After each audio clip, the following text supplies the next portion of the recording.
सच्चाई का सौदागर बहुत उरसा पहले की बात है। एक पुराने मगर खूबसूरत शहर में अब्दुर्रहमान नामी एक ताजिर रहता था। वो खुश अखलाक, दयानतदार और निहायत नेकदिल इंसान था। उसका कारोबार कपड़ों और मसालहा जात का था और शहर के लोग उससे बड़ी अकीदत रखते थे। अब्दुर्रहमान की जिंदगी का उसूल था, नफा से ज्यादा जरूरी यह है कि गाहक खुश हो और अल्लाह राजी हो। वो कभी झूठ ना बोलता, न कम तौलता, न किसी को धोखा देता।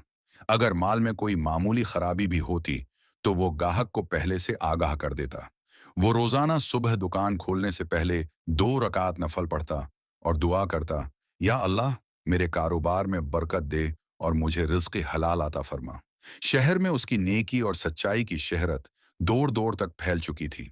जब भी कोई गरीब, बीवा या यतीम उसकी दुकान पर आता तो वो बिला कीमत या कम कीमत पर माल दे देता। अगर कोई मजदूर परेशान हाल आता तो अब्दुर्रहमान उसे काम पर लगा लेता और मुनासिब तनख्वाह देता। एक दिन शहर में एक काफिला आया जो दूर दराज के मुल्क से सफर करके आया था।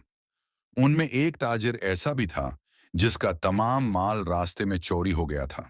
वो निहायत परेशान और खाली हाथ था। वो अब्दुर्रहमान की दुकान पर आया और कहा, भाई, मेरा सब कुछ लट गया है। अब न माल है, न पैसा। क्या तुम मेरी मदद कर सकते हो?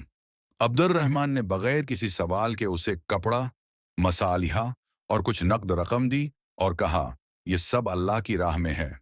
जब तुम्हारे पास हो, किसी और की मदद कर देना।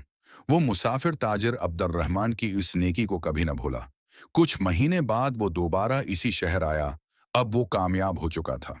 उसने अब्दुल रहमान की दुकान पर आकर उसे गले लगाया और कहा, अगर इस वक्त तुमने मेरी मदद न की होती तो मैं कभी दोबारा खड़ा ना हो पाता।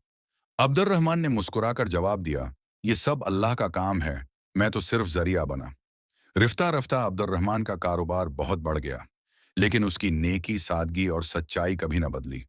वो लोगों में सिर्फ ताजिर के तौर पर नहीं, बल्कि एक नेक इंसान के तौर पर मशहूर हो गया। ये कहानी हमें सिखाती है कि नेकी, सच्चाई और दयानतदारी सिर्फ इबादत नहीं, बल्कि कामयाब जिंदगी का असल रास्ता है। जो ताजिर सिर्फ मुनाफा के बजाय इंसानियत, रहम दिली और इखलास को तरजीह देता है, वो दुनिया व आखिरत दोनों में कामयाब होता है।